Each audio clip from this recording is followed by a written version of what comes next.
Bonjour à tous, bienvenue dans cette nouvelle vidéo sur cette fois-ci le livre La clé de la réalisation de soi de Sri Siddharameshwar Maharaj. Mais avant ça, je voudrais vous faire un petit point sur ce que j'ai pu vous dire dans les précédentes vidéos. Je vous disais notamment que quand on observe le sentiment d'être, le je suis, on se place en tant qu'observateur et donc en tant que le soi. Et pas du tout, a priori. J'ai posé la question à mon ami, il m'a embrouillé la tête, du coup il n'a pas répondu à l'affirmative pour me faire plaisir, et non, ça serait plus a priori la conscience qu'observe la conscience, mais toujours est-il que c'est le chemin. C'est le chemin que Maharaj prescrit. Moi, c'est là qu'est ma limite, c'est que je connais que le chemin, je sais que vous dire que c'est ce que répétait Maharaj. Après, les détails métaphysiques, j'ai pas la capacité, j'en suis pas là. Donc, je vais peut-être un peu arrêter les vidéos de petits commentaires de Nisargadatta, du livre Je suis. Par contre, je me contenterai, je pense, et ça vous plaît plus visiblement, de vous lire des passages clés. Et libre à vous d'interpréter. Donc là, aujourd'hui, je vais vous lire un petit passage de la clé de la réalisation de soi.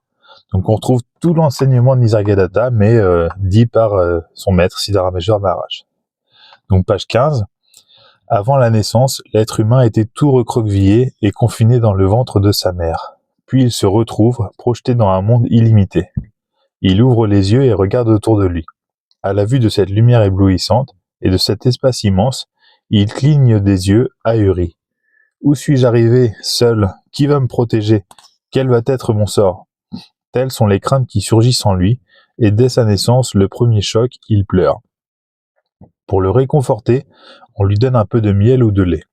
Il pense alors que tout va bien, puisqu'il a le soutien de quelqu'un. Mais cette première peur est si ancrée dans son psychisme qu'il tressaille au moindre bruit, puis se calme à nouveau lorsqu'il tête sa mère. La vie de cet être humain repose entièrement sur le soutien qu'il reçoit de ses parents. Alors qu'il grandit, ses parents et professeurs lui enseignent les choses du monde. À l'école, il apprend la science physique, la géographie, la géométrie, la géologie. Mais toutes ces connaissances sont sans réelle valeur. Puis c'est la phase de la jeunesse. Il regarde de nouveau autour de lui en quête de réconfort et, tel que cela est préétabli dans le monde, il les recherche dans le mariage et l'argent. Il est convaincu que ce sont les seuls soutiens de sa vie, mais il perd son temps, se laissant de plus en plus accaparer par le désir de renommée, d'érudition, de pouvoir et d'autorité. Sa femme, ses richesses, son statut social, la jeunesse et la beauté sont ses principales possessions et tout son soutien. Il en est si fier qu'il passe à côté de la connaissance de sa réelle nature. Quand toutes ces possessions disparaissent une à une, selon la loi de la nature, la mémoire du premier choc refait surface, et le voilà tout ébranlé. Il se sent frustré. L'angoisse l'envahit alors. Que vais-je faire maintenant? J'ai perdu tout soutien. Que va-t-il m'arriver? Cet ignorant ne comprend pas que toutes ces possessions n'avaient qu'une base solide, qui est son soi, son être-té. Ce n'est qu'à cause de cela que l'argent avait sa valeur. La femme, ses attraits, l'honneur, son mérite, et l'autorité, son pouvoir. Homme, tu es à l'origine de toutes ces richesses dont on vient de parler. N'est-il pas paradoxal de sentir que ce sont elles qui te soutiennent? Si en plus le sort lui est défavorable, à quoi riment les actes de cet homme? Un poète, observant le comportement absurde de l'être humain, compara les frasques du mental à un singe qui s'enivre et finit par se faire piquer par un scorpion. Ce poète a pu être tenté de renoncer même à l'écriture.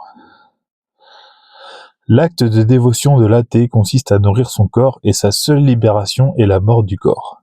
Celui dont le seul but dans la vie est de nourrir son corps ne saurait dépasser le corps. Rien d'étonnant à cela. Si par malchance cet homme perdait toute sa fortune, il emprunterait de l'argent pour continuer à boire et à manger, et se déclarerait insolvable pour éloigner les créanciers. Enfin, quand la mort le frappe, il meurt comme il est venu. Peut-il y avoir pire tragédie? La femme qui flatte son mari, parce qu'elle veut se mettre une boucle en or au nez, ne pense pas au Seigneur qui lui a donné un nez pour y mettre l'anneau. De la même façon, comment les êtres humains qui vivent uniquement sur le plan animal et ne voient que le corps comme but et fin, pourraient-ils voir Dieu? Celui dont la puissance a donné vie au soleil, à la lune et aux dieux, ce Tout-Puissant qui est le support de tout, qui est présent au cœur de tous les êtres, celui-là est devenu invisible à l'homme. L'homme, dont les yeux sont attirés par l'extérieur, ne voit que l'extérieur. Il y a un synonyme pour œil en marathi, aksha. A est la première lettre de l'alphabet, Sha est la dernière. Cela veut dire que ce que l'œil voit réside dans l'espace entre ces deux lettres. Il ne l'informera que sur les objets extérieurs. Les objets grossiers seront visualisés par l'œil grossier et le subtil sera appréhendé par les sens qui sont également grossiers. La lettre qui vient après Ksha est Nya. Ce Nya signifie connaissance, Jnana. Cette connaissance ne peut être vue ni par l'œil grossier, ni par l'œil subtil de l'intellect. Ainsi, on indique l'œil par le synonyme Aksha. Comme l'œil, les autres organes des sens, ouïe, odorat, toucher, etc., sont dirigés vers l'extérieur et existent par la force des objets extérieurs. Le roi de la connaissance, je suis, imprègne les sens et semble leur accorder une valeur divine. C'est en raison de cette extériorisation que l'évidence de l'antériorité de « je suis » sur les sens n'attire l'attention de personne. Au cours de nombreuses vies, le mental et l'intellect ont acquis l'habitude de ne voir que l'extérieur, aussi est-il devenu difficile de se tourner vers l'intérieur. Ce chemin qu'on appelle le chemin du retour ou direction inverse est le chemin que suivent les sages. Ils se tournent dans la direction opposée et, observant le mental, abandonnent tout attachement à la vision extérieure. Quand l'homme ordinaire dort, les sages sont éveillés, et quand il est éveillé, les sages s'assoupissent. Belle soirée à vous!